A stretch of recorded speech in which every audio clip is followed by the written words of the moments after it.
Bapak Ibu rahimakumullah, tema kajian kita pada pagi hari ini adalah tema yang cukup menarik. Ini menjadi pembahasan di akhir tahun biasanya, yaitu mengapa Muslim tidak boleh mengucapkan selamat Natal. Ya, alhamdulillah pada pagi hari ini telah hadir Ustadz kita bersama, yaitu Ustadz Anang Fatur Rahman LC. Ya, selamat datang Ustadz. Alhamdulillah. Yang sama-sama nanti kita dengarkan tausiah beliau. Ya. Maka marilah kajian ini kita buka bersama dengan baca basmalah. Bismillahirrahmanirrahim. Kepada Ustadz Anang kami persilahkan. Bapak Ibu yang kami hormati, a'azzani Allah wa iyyakum. Tadi Ustadz Kunu sudah membuka kajian kita hari ini dengan mengawali surah Al-Qari'ah, hari kiamat, dan tema kita di pagi hari ini juga termasuk di antara tanda-tanda akhir zaman. Karena membahas tentang seorang nabi yang mulia. Bahkan nanti di akhir zaman Nabiullah Isa alaihi salam itu juga akan benar-benar menjadi tanda ayat bagi manusia. Karena nanti Allah turunkan di atas muka bumi ini yang akan membunuh Dajjal, kemudian menjadi saksi bagi manusia akan kebenaran dinul Islam. Karena kelak beliau juga akan melaksanakan sholat sebagaimana kaum muslimin sholat. Beliau juga akan melaksanakan ibadah selayaknya kaum muslimin melaksanakan ibadah sesuai dengan syariat yang dibawa Nabi Muhammad sallallahu alaihi wasallam. Kaum muslimin jamaah sekalian yang kami hormati, a'azzani Allah wa iyyakum. Sedikit Bapak Ibu sebelum kita membahas inti daripada tema kita pada pagi hari ini, kita akan sama-sama membaca ayatnya. Bagaimana Allah Subhanahu wa taala menceritakan indah kisah Isa alaihi salam yang didahului dengan perjuangan seorang ibu yang luar biasa. Allah Subhanahu wa taala melukiskan kisah indah tersebut ada di berbagai surah.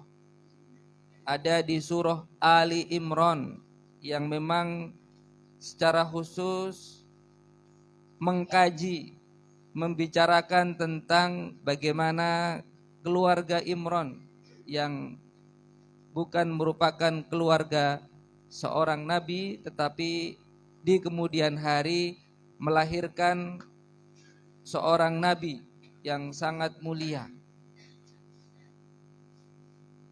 Kemudian Allah Subhanahu wa taala juga melukiskan kisah indah tersebut di surah Maryam. Seorang wanita mulia yang menjadi ibu dari Nabiullah Isa alaihi salam, yang digambarkan tentang perjuangan wanita terbaik tersebut. Karena Rasulullah sallallahu alaihi wasallam menyebutkan bahwa khairu nisa'il alamin, sebaik-baik wanita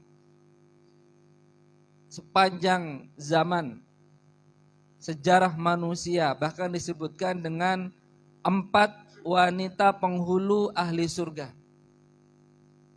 Di sana ada Asiyah binti Muzahim, imra'atu Fir'aun. Di masa Nabi Musa ada Asiyah binti Muzahim, istrinya Fir'aun, seorang wanita mulia yang Allah takdirkan tinggal bersama dengan seorang suami yang sangat durjana.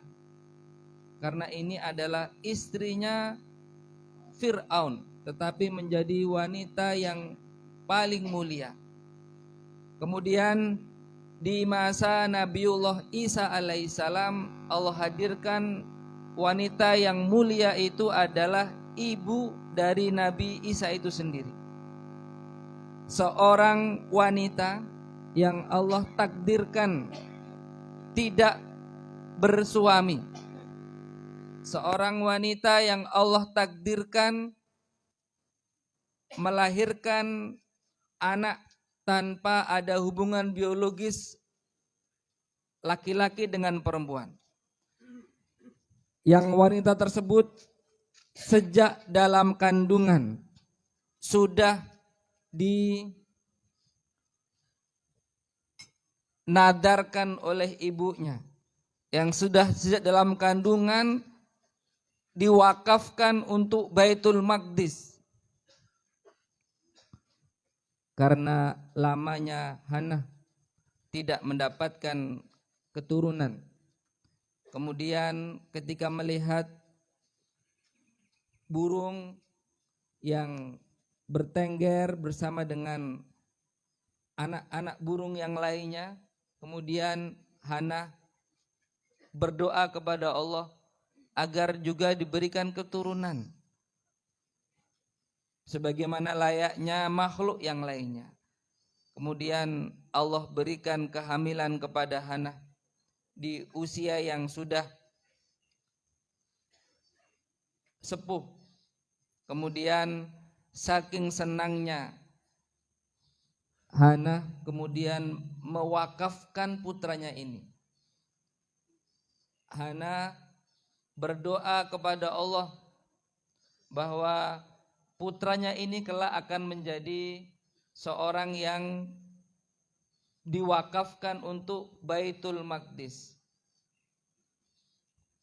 Muharraron, sebagai orang yang diwakafkan untuk beribadah mengurusi Baitul Maqdis. Fataqabbal minni, ya Allah terimalah nadarku ini. Sudah dinadarkan, sudah diwakafkan untuk Baitul Maqdis, saking senangnya.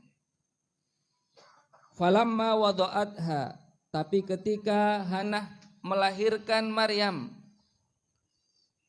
beliau kaget. Inni wada'tuha unsa. Ya Allah, ternyata bayi ini adalah perempuan. Walaisa dzakaru kal unsa, dan perempuan tidak sama dengan laki-laki. Dalam artian kalau akan ditugaskan untuk menjadi petugas khusus pelayan Allah di Baitul Maqdis, tentu tidak seluas laki-laki.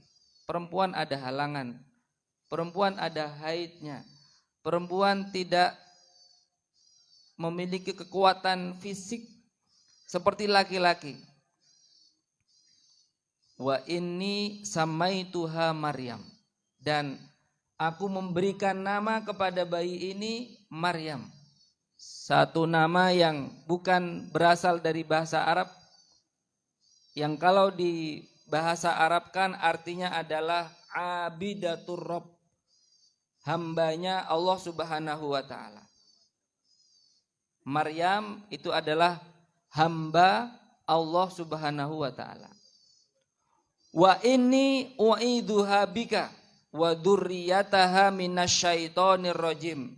Dan sesungguhnya aku memohonkan perlindungan untuknya dan untuk anak keturunannya minasyaitonir rajim, dari godaan setan yang dirajam, yang terkutuk. Jadi memang doa penjagaan itu harus kita bacakan untuk anak-anak keturunan kita, untuk keluarga kita, sebagaimana Hannah memohonkan perlindungan untuk Maryam ini. Fataqabbalaha rabbuha biqabulin hasanin. Kemudian Allah Subhanahu wa taala menerima dengan penerimaan yang baik. wa kaffalaha Zakaria, dan kemudian Maryam itu di kemudian hari yang menjadi kafil atau menjamin kehidupan Maryam itu adalah Zakaria, pamannya. Ada yang mengatakan ini iparnya. Maka bagaimana Allah gambarkan di surah Maryam? Di surah Maryam ini Allah sebutkan khusus wadhkur fil kitabi Maryam. Dan ingatlah, sebutlah tentang bagaimana kisahnya Maryam. Idzin tabadat min ahliha makanan syarqiyah. Ketika Maryam itu berjalan dengan cepat. Nabada itu artinya melempar. Bagaimana Bapak Ibu? Berjalan seperti terlempar karena saking cepatnya. Orang-orang Yahudi itu digambarkan oleh Allah, mereka itu melemparkan kitab Taurat di belakang mereka. Nabaduhu wara'a dhuhurihim. Mereka melemparkan kitab Taurat di belakang mereka karena tidak mengamalkan isinya. Idzin tabadat, ketika Maryam itu berjalan cepat, ketika Maryam itu berjalan cepat karena beliau sedang haid. Disebutkan ini haid kali keduanya Maryam.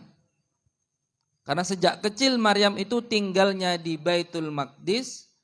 Maryam itu diwakafkan untuk Allah Subhanahu wa taala, yang memberi makan itu Nabiullah Zakaria. Idzin tabadat min ahliha makanan syarqiyah.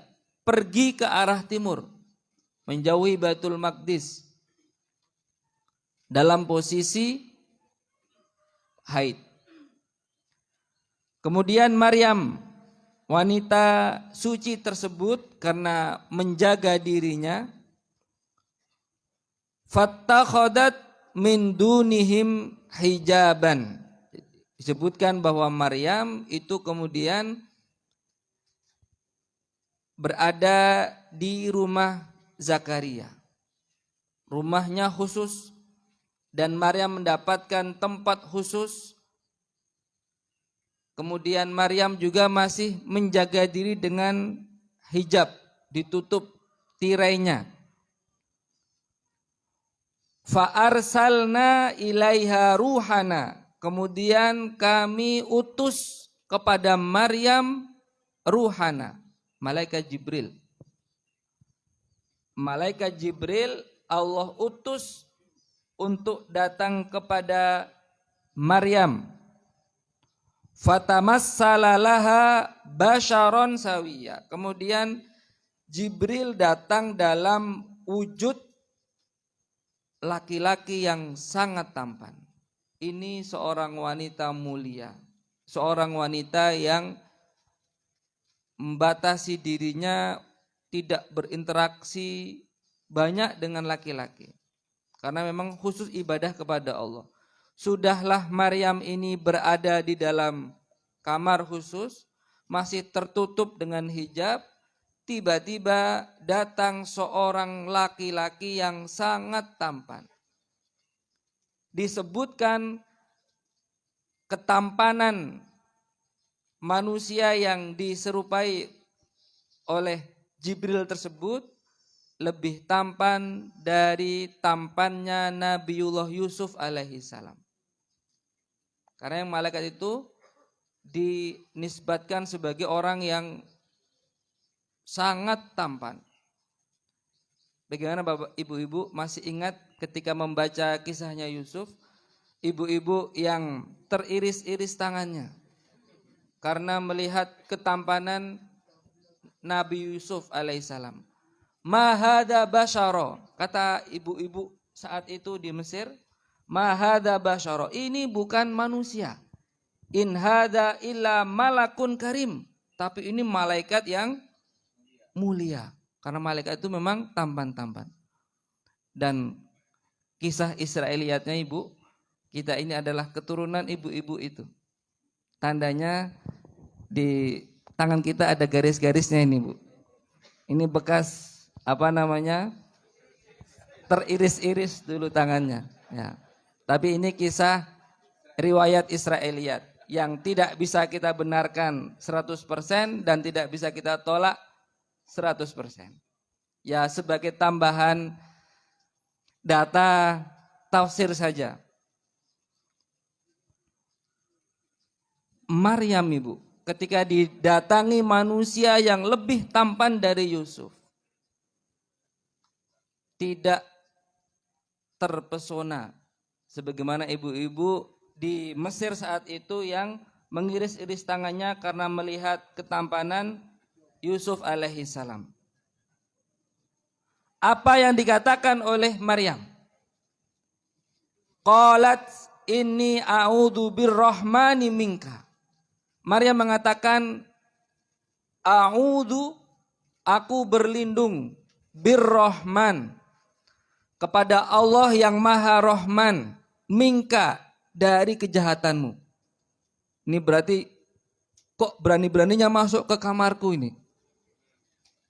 Sudah kamar khusus, sudah terhijab, tertutup rapat, ada laki-laki datang dengan sosok yang sangat tampan. Nggak tahu gimana tampannya Bu, lebih tampan dari Nabi Yusuf.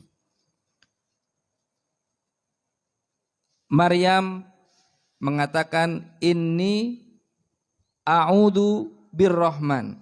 Kenapa kok tidak a'udzu billah? A'udzu billahi minasyaitonir rajim.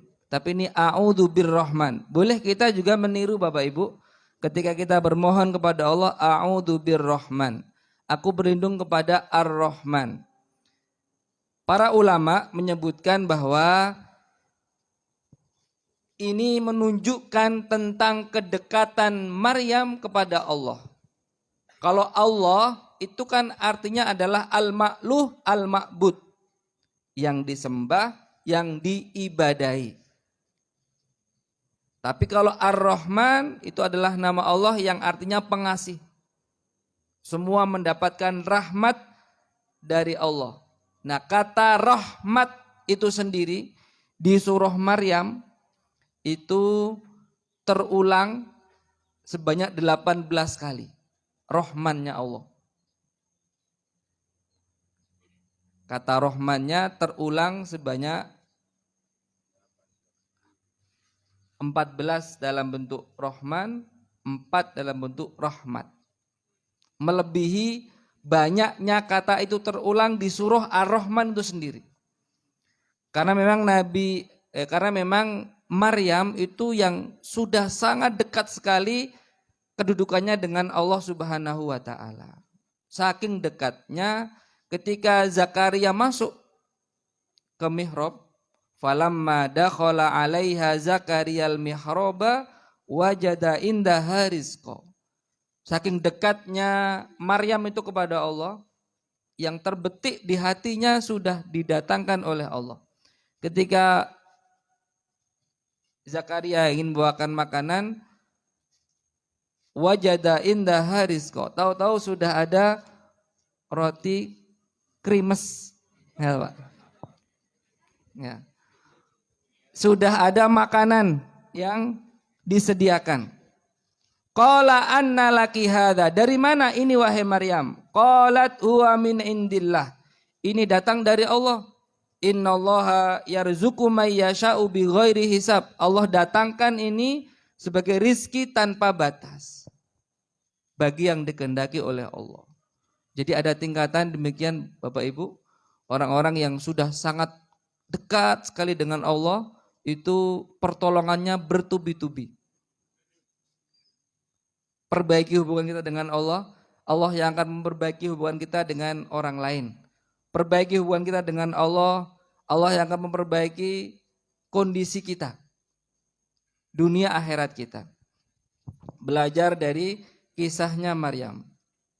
Kemudian sebagian ulama menyebutkan kenapa Ar-Rahman yang disebutkan. Karena memang Ar-Rahman itu adalah nama yang sangat agung. Allah dan Ar-Rahman itu nama yang agung. Maka enggak boleh seseorang menggunakan dua nama ini untuk panggilan. Ya. Harus disambung dengan Abdurrahman atau Fatur Rahman, Pak. Kalau Ar-Rahman enggak boleh. Masa ada namanya Pak Allah? Kan enggak ada. Kalau selain dua itu boleh. Abdurrahim, Pak Rohim. Abdul Malik, Pak Malik. Abdul Manan, Pak Manan. Tidak mengapa. Tapi kalau Ar-Rahman, Pak Ar-Rahman enggak boleh. Pak Allah juga enggak boleh. Dua nama itu khusus. Dan nama ini yang sangat dimuliakan oleh Jibril. Disebutkan ketika Maryam mengatakan a'udzu birrahmani minka. Aku berlindung kepada Ar-Rahman dari keburukanmu. Itu Jibril berubah ke wujud aslinya. Seperti apa wujud aslinya Jibril? Yang tahu Rasulullah. Karena Rasulullah pernah melihat Jibril dalam wujud aslinya 2 kali. Walaqad ra'ahu nazlatan ukhra inda sidratil muntaha. Yang kali kedua itu di Sidratul Muntaha, wujud aslinya. Kalau Jibril mengepakkan sayapnya Bapak Ibu, itu ufuk itu tertutup. Ibu-ibu enggak silau dengan mentari pagi, Bu. Tertutup oleh sayapnya Jibril. Andai satu sayap Jibril itu jatuh ke bumi, hancur bumi ini, Bu. Bagaimana itu bentuknya? Bagaimana wujudnya? Nah, in kunta taqiyya. Ini juga menjadi pelajaran Bapak Ibu. Kalau kita dalam kondisi terdesak, kondisi yang tidak bisa kita itu terhindar, sebutlah nama Allah sebagai bentuk perlindungan. Karena sesuatu yang tidak bisa kita hindari. Manusia itu kan dalam Al-Quran disebutkan bahwa Allah melarang wala taqrabu az-zina. Jangan mendekati zina. Kenapa bukan jangan berzina? Bukan la taznun, jangan berzina. Tapi wala taqrabu zina, jangan mendekati. Seolah-olah ini isyarat yang sangat lembut yang menjelaskan kepada kita bahwa sesungguhnya kita itu sebagai manusia memang gak mampu Pak untuk menghindari. Seperti kita berada di tegangan listrik yang sangat kuat. Sekuat apapun manusia tersengat itu listrik. Makanya yang bisa dilakukan adalah jangan mendekati tegangan tinggi. Jangan mendekat tegangan tinggi. Nah, dalam posisi seperti itu yang bisa menolong hanya Allah Subhanahu wa ta'ala. Yusuf pun sudah terpikat dengan cantiknya Zulaikha. Walaqad hammat bihi wa hamma biha. Jelas kalau Zulaikha memang sudah syaghafaha hubba, sudah kalap saking cintanya kepada Yusuf. Yusuf pun wa hamma biha, tertarik juga Pak. Sebagai manusia normal tertarik juga dengan kecantikan Zulaikha. Tapi Allah Subhanahu wa taala hadir. Ya. Falaula ra'a burhana rabbih, andaikan Yusuf tidak mendapatkan burhan dari Allah Subhanahu wa taala, Nabi Yusuf pun bisa tergoda. Makanya sering-sering sebut nama Allah dalam posisi seperti itu. Masih ingat Bapak Ibu di hadis Bukhari tentang 3 orang yang terperangkap di dalam gua, lagi masuk ke dalam gua, tiba-tiba runtuh, ya kan? Salah satu dari 3 laki-laki itu yang selamat itu berdoa dengan amalan terbaiknya. Apa amalannya Bapak Ibu? Amalannya adalah meninggalkan perbuatan zina yang sudah ada di depan matanya. Kesempatan sudah ada, dia bisa melakukan tetapi dia mendengar kata-kata yang tiba-tiba dia merasa takut.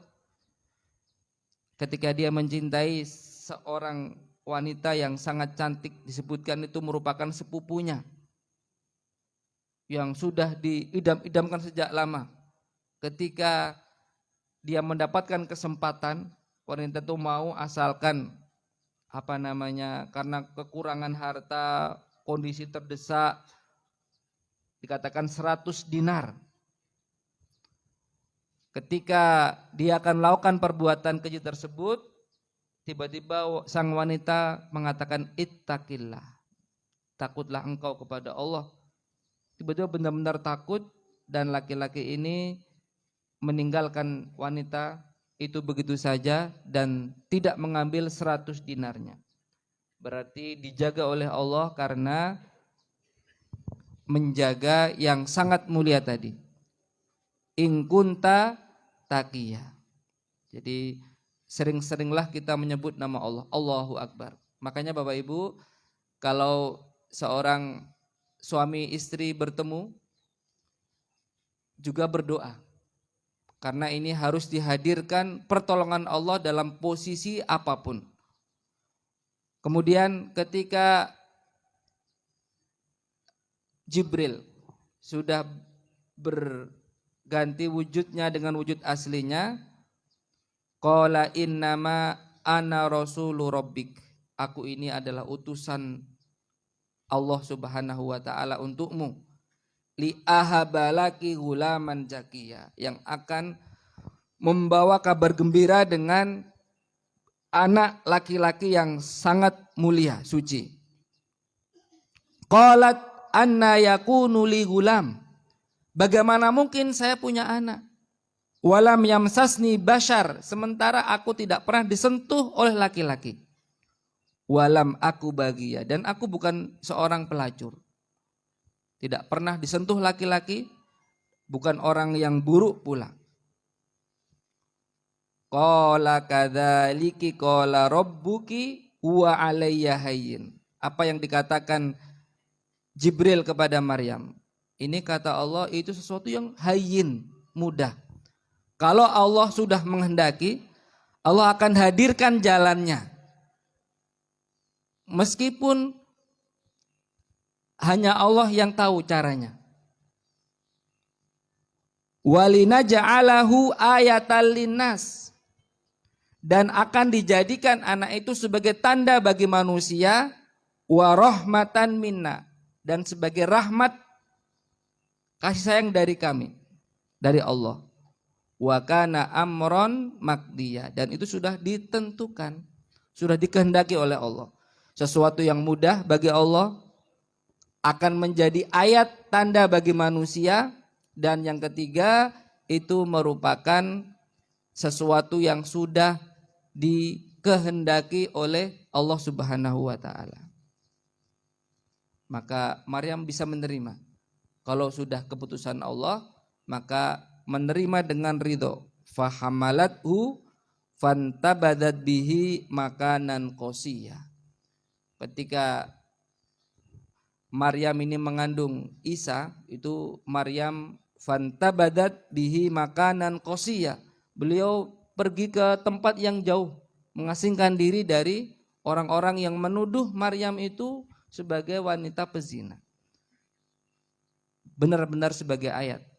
Nanti datang untuk menghapuskan skenario dan siasat busuk orang-orang Yahudi yang menuduh Maryam ini pezina. Nanti Isa turun di akhir zaman. Kemudian juga membantah tuduhan dusta orang-orang Nasrani yang menganggap Maryam itu ibunya Tuhan. Nah. Kemudian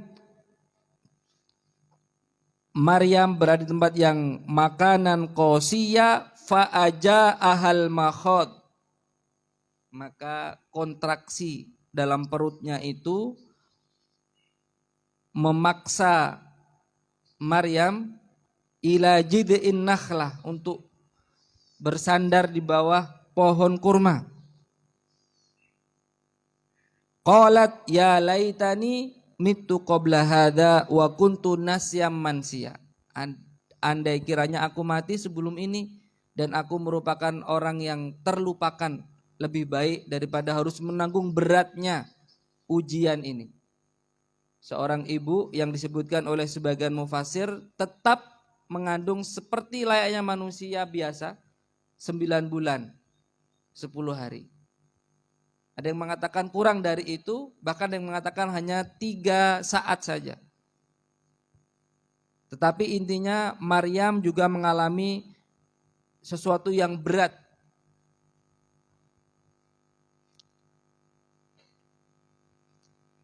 Qalat ya laitani mitu qabla hadza. Alangkah baiknya kalau aku mati sebelum ini. Ini bukan kalimat penyesalan, tetapi ini sebagai kalimat ketakwaan. Beda dengan kalimat orang-orang kafir, ya laitani kuntu turaba. Alangkah baiknya kalau aku ini turab, tanah yang begitu saja. Itu mereka menyesal. Tetapi dalam ayat ini Maryam bukan menyesal atas takdir Allah, tapi ini bentuk keimanan. Seperti takutnya Abu Bakar, takutnya Umar kepada adab di hari akhir. Maka Umar itu, andaikan aku ini kambing yang gemuk disembelih, dimakan, itu lebih baik daripada harus menanggung beratnya hisab. Abu Bakar juga, kalau aku ini ranting pohon yang dipotong, dibakar, itu lebih baik daripada harus, karena takutnya kepada Allah. Kalimat-kalimat ketakwaan. Begitu juga dengan Maryam. Dia sangat takwa kepada Allah. Lebih baik kalau aku ini bukan siapa-siapa. Fanadaha min tahtiha. Kemudian diseru dari arah bawah. Ketika lahir itu ada yang menyeru dari arah bawah. Para ulama mufasir itu berbeda. Ini sebagian mengatakan yang menyeru itu adalah Jibril. Tapi sebagian nama lain mengatakan yang menyeru itu adalah Isa. Ini putranya. Jadi sejak kecil sudah bisa berbicara. Allah tahzani, jangan engkau sedih. Berarti sedih di sini artinya adalah Maryam mengkhawatirkan tentang kondisi putranya. Beda Bapak Ibu dalam Al-Quran ketika menggambarkan takut dengan sedih. Ketika digambarkan bagaimana Abu Bakar As-Siddiq merasa sedih, andaikan orang-orang kafir itu, orang-orang Quraisy itu melihat ke kakinya, tentu akan melihat kita. Itu Allah sebutkan la tahzan, jangan engkau sedih, karena sedih itu khawatir akan keselamatan orang lain. Abu Bakar sangat khawatir akan keselamatan Rasulullah, saking cintanya melebihi cintanya kepada dirinya sendiri. Itu kalau sedih. Tapi kalau takut, khaifan, bagaimana Allah sebutkan Nabi Musa itu ketika dikejar-kejar, dihantui, khaifan yataraqqab, takut dalam kondisi bergetar karena tidak sengaja membunuh, karena sekali pukul langsung mati, saking kuatnya Nabi Musa itu. Fir'aun dan bala tentaranya sudah bermusyawarah, bermuktamar untuk membunuh Musa. Maka khaifan yataraqqab, takut.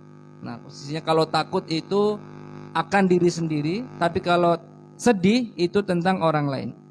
Allah tahzani, ibu jangan sedih. Qad ja'ala rabbuki tahtaki sariya. Allah sudah berikan di bawah kakimu itu sariya. Sungai kecil yang mengalir.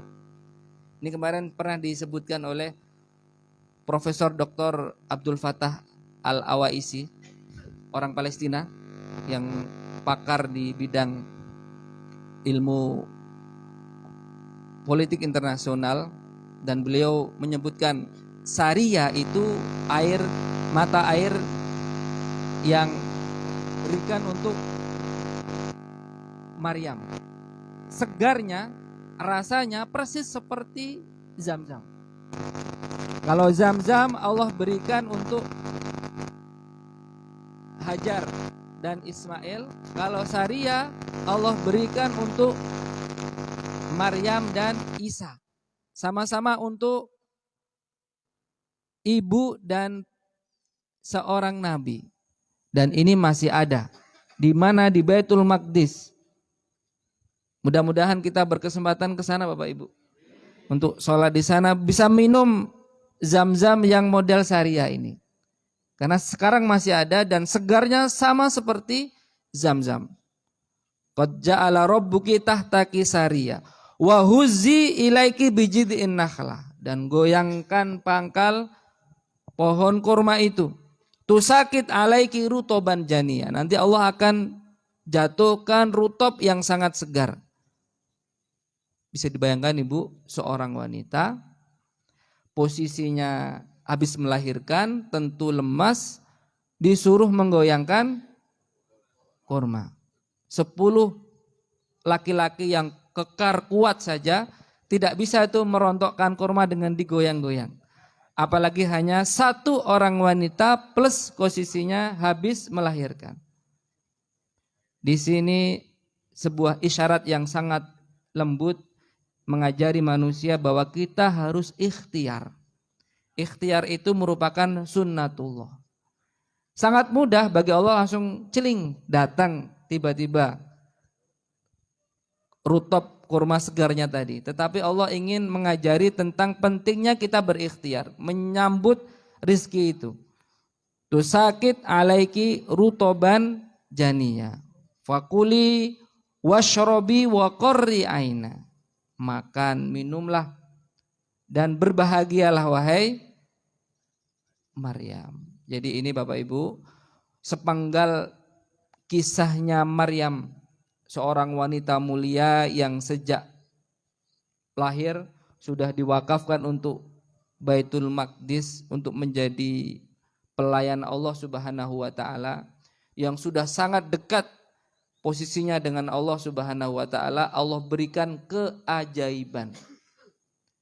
Dan kalau kita buka di kisah-kisah para nabi, para rasul, orang-orang mulia dari kalangan sahabat, tabi'in dan seterusnya, orang-orang yang mendapatkan keajaiban rata-rata adalah orang-orang yang menjaga kesucian dirinya. Masih ingat misalkan Sa'ad bin Abi Waqqas, itu pasukannya itu menyeberangi sungai Pak, tanpa kapal. Disebutkan oleh Ibnu Katsir tentang kisahnya tersebut. Ini fenomena apa? Jadi orang-orang yang menjaga kesucian dirinya sangat dekat dengan keajaiban pertolongan dari Allah Subhanahu wa taala. Demikian pula dengan Maryam, orang yang benar-benar menjaga dirinya, bahkan jalannya pun berbeda Bapak Ibu. Fantabadat bihi makanan syarqiyah, bukan jalan berlenggak-lenggok, bukan jalan yang mengundang pandangan laki-laki, tetapi jalan yang cepat supaya tidak meninggalkan jejak-jejak yang mengundang penasaran laki-laki. Allah berikan keajaiban untuk Maryam, wanita mulia, bahkan namanya dijadikan oleh Allah Subhanahu wa taala sebagai nama salah satu surah dalam Al-Qur'an, surah Maryam.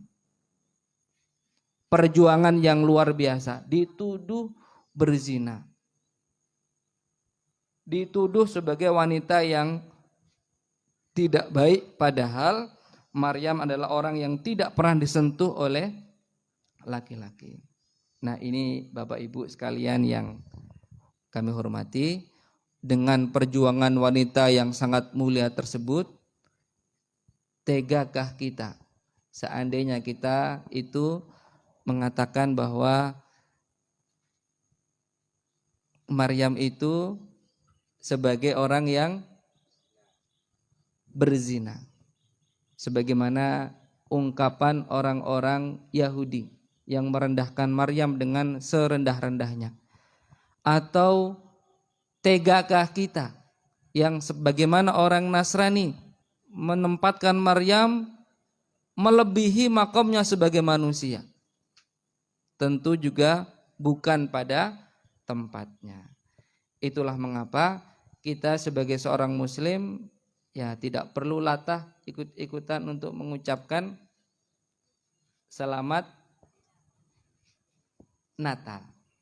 Karena Natal adalah hari kelahiran Isa.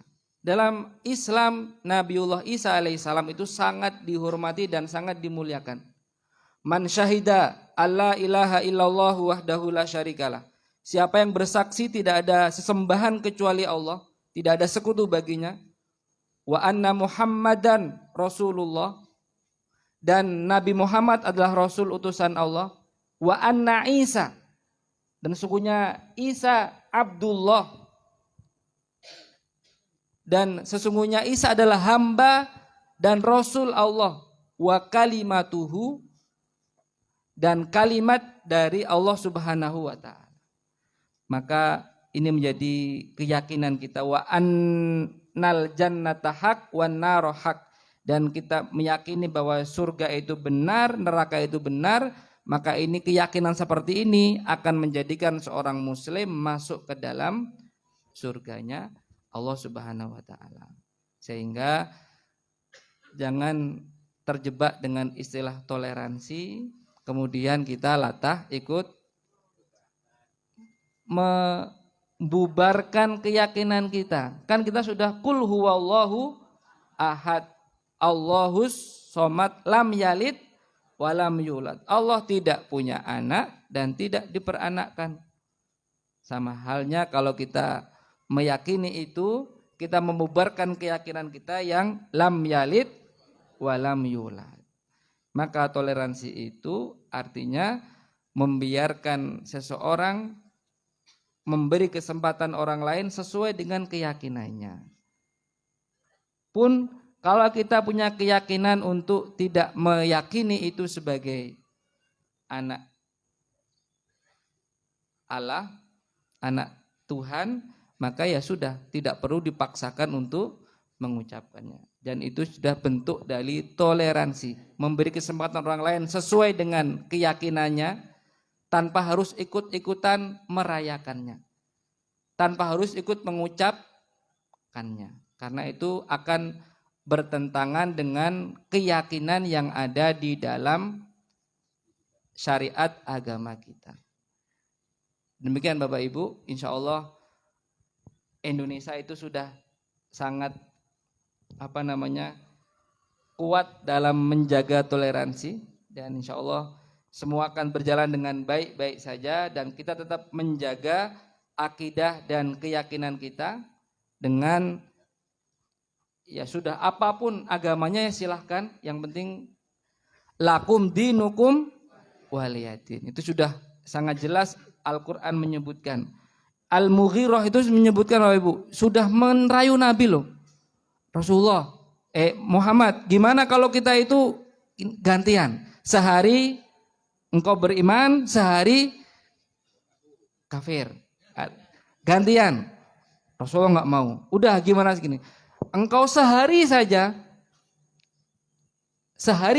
engkau menyembah Tuhan kami, dan kami akan seumur hidup menyembah Tuhanmu. Ini kan seperti, wah ini kesempatan Pak. Sehari pura-pura menyembah berhala, besok sampai kiamat orang-orang itu menyembah Allah Subhanahu wa ta'ala. Tapi Rasulullah tetap tidak mau. Tidak menggadaikan meskipun sedetik, satu ucap. Kan itu hanya ucapan. Kenapa kok nggak mau? Ya sudah, jenengan mau nggak syahadat? Nggak mau, nanti saya masuk Islam. Kan hanya ucapan. Ya sama, ucapan yang disertai dengan keyakinan dalam hati kita akan mempengaruhi akidah dan keyakinan kita. Hati-hati dengan ucapan kita, hati-hati dengan perkataan kita, apalagi yang diiringi dengan keyakinan di dalam hati. Bisa merubah kondisi. Wallahu a'lam bishawab. Terima kasih Bapak Ibu atas perhatiannya. Wassalamualaikum warahmatullahi wabarakatuh. Diolok-olok. Akhirnya beliau memang karena mungkin Allah nggih, pergi di suatu tempat, akhirnya seperti yang Bapak kisahkan, melahirkan di bawah pohon kurma dan seterusnya. Akhirnya dia pulang menggendong bayi. Ketika sampai di kampung halamannya seperti itu ya, ada orang-orang pada berolok-olok. Akhirnya kan waktu itu terus tanya siapa bapaknya, terus terang mesti ada bapaknya, nggak mungkin lah.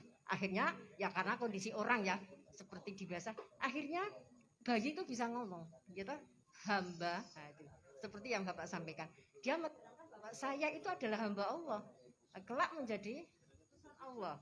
Ibuku tuh suci, semua terperanjat. Loh, bayi kok bisa ngomong? Ada 4 bayi yang bisa ngomong ya Pak, tapi ini antara lain. Nah, kemudian ada 3 golongan. Orang yang di depan tadi, Isa masih bayi bisa ngomong. 1, percaya langsung. Ya Allah, kebesaranmu ya Allah, menciptakan manusia tanpa seorang laki-laki, seorang ayah. Yang kedua, golongannya ini, nggak mungkin, mesti ada. Akhirnya menuduh Allah sebagai naudzubillah min dzalik ayahnya. Terus yang ketiga langsung merasa ini ada yang langsung beriman, ada yang langsung malah ngece ya kan. Kemudian yang ketiga ya benar-benar ini langsung percaya saja bahwa jadi gitu aja ya Pak ya, saya mohon penjelasan, benarkah seperti itu? Tadi Ibu Maryam berdoa dengan A'udzubillahirrahmanirrahim. Pertanyaannya, bolehkah kita ikut berdoa dengan lafal tersebut dalam rangka memohon petunjuk, mohon dihilangkan segala yang tidak baik dan dimudahkan segalanya termasuk rezekinya. Demikian Ustadz, terima kasih. Assalamualaikum warahmatullahi wabarakatuh. Matur nuwun.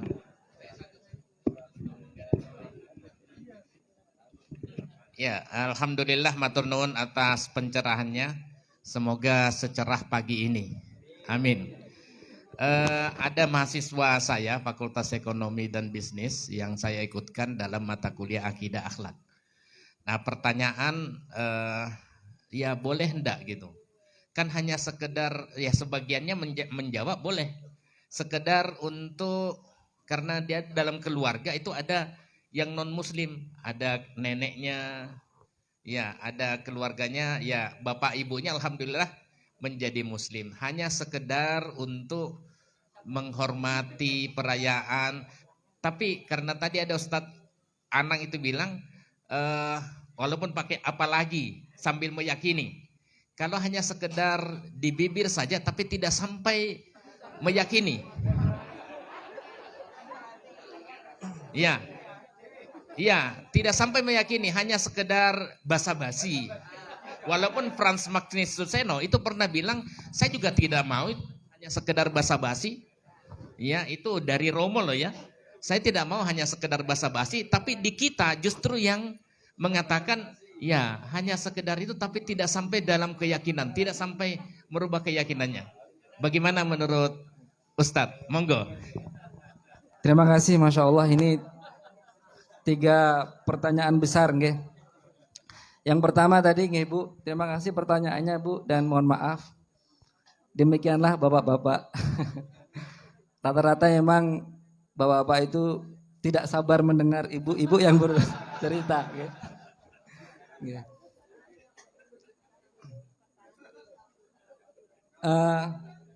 Innama sala Isa indallahi kama sali Adam. Sesungguhnya permisalan Isa di sisi Allah itu seperti permisalan Adam. Khalaqahu min turab. Allah jadikan dari tanah. Artinya memang tanpa adanya proses biologis yang mendahului. Tanpa ayah. Ada juga yang tanpa ibu. Ada juga yang tanpa ayah dan ibu. Yang tanpa ayah Isa, tanpa ibu Hawa, tanpa ayah dan ibu Adam. Harusnya kalau mau adil, tiga-tiganya dijadikan sebagai anak Tuhan. Dalam artian Isa itu lahir tanpa ayah, Hawa lahir tanpa ibu, Adam lahir tanpa ayah dan ibu. Lebih hebat mana Bapak Ibu? Tapi ini bukan dalam artian untuk mengejek keyakinan orang lain. Kita hormati mereka punya keyakinan, tapi itu beda dengan yang diyakini oleh agama kita. Kita nggak boleh mengejek Tuhan-Tuhan yang di luar Islam. Fayasubbullaha adwam bighairi ilm. Nanti mereka juga akan mengejek Allah. Kita udahlah. Keyakinan kalian lakum dinukum walid. Itu yang paling selamat. Kemudian yang kedua tentang bagaimana posisi dalam berdoa. Boleh enggak kita pakai a'udzu birrahman? Boleh. Sebut nama Allah. Lillahi tis'un wa tis'una tis'atun wa tis'unasman. Allah punya 99 nama itu, ya. Fad'uhu biha. Berdoalah dengan, kalau kita sesuai dengan kebutuhan kita, Pak. Kita pengen rezeki, ya Rozak, ya Rozak, ya Rozak. Kita pengen agar Allah membalaskan sakit hati kita kepada orang yang dolim, ya Jabbar, wahai yang maha perkasa, tunjukkanlah keperkasaanmu atas orang yang berbuat dolim itu. Nah itu boleh Pak, menggunakan a'udzu birrahman, ya Rahman, ya Rahim, berilah kasih sayang dan seterusnya. Terus bagaimana dengan yang ucapan di bibir saja, tidak di dalam hati? Sebaiknya pun tidak. Meskipun itu hanya di bibir saja, itu bisa berbekas di hati yang mendengar. Oh berarti memang benar keyakinan saya. Wong itu jamaah kopi ngaji juga mengucapkan, ya kan? Berarti itu benar. Seolah-olah kita malah mendukung atas, ya. Daripada mereka juga sebenarnya juga enggak membutuhkan ucapan itu kok Pak. Kita saja yang, ya, cukuplah kita itu mantap dengan keyakinan kita dan beri peluang orang lain untuk merayakan. Monggo. Selamat apa? Selamat pagi.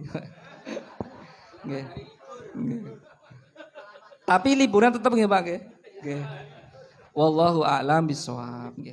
Mudah-mudahan tidak puas dan terus menggali lagi dengan ilmu-ilmu yang lainnya.